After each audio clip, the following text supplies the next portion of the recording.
La religion est source de tension entre Nisma et Abdel à l'approche d'un mariage dans Plus belle la vie. Pour sa part, César s'apprête à dénoncer le subterfuge de Jacob mais le tueur en série réagit à temps.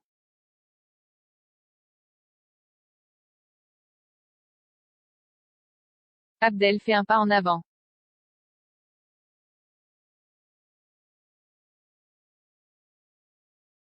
Nisma, et la Philippe, se plaint de ne pas recevoir l'autorisation de se rendre au mariage de sa cousine. Elle accuse Abdel, Marouane Béréni, de trouver le prétexte de l'école car il s'agit d'une noce musulmane.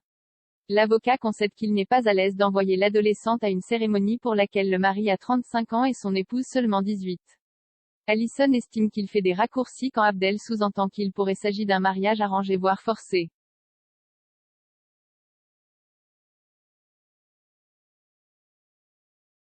Close volume-bas off.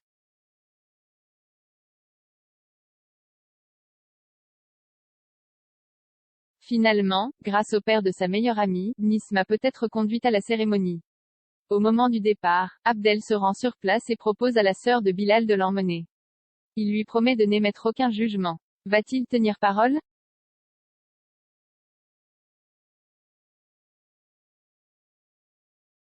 Pour César, la fin est proche.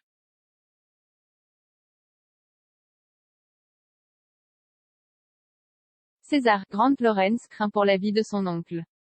Il en profite pour évoquer Jacob, Christophe Morillon, puisque celui-ci s'est lié d'amitié avec l'amateur de Napoléon. Avant que la situation ne dégénère, César prévient Nebou pour lui faire savoir qu'il a des révélations sur Jacob.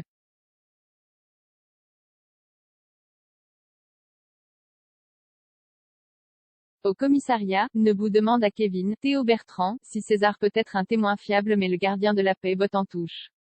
Il refuse également la promotion de brigadier proposée par Revel, ne désirant qu'une chose, retrouver l'amour d'Émilie.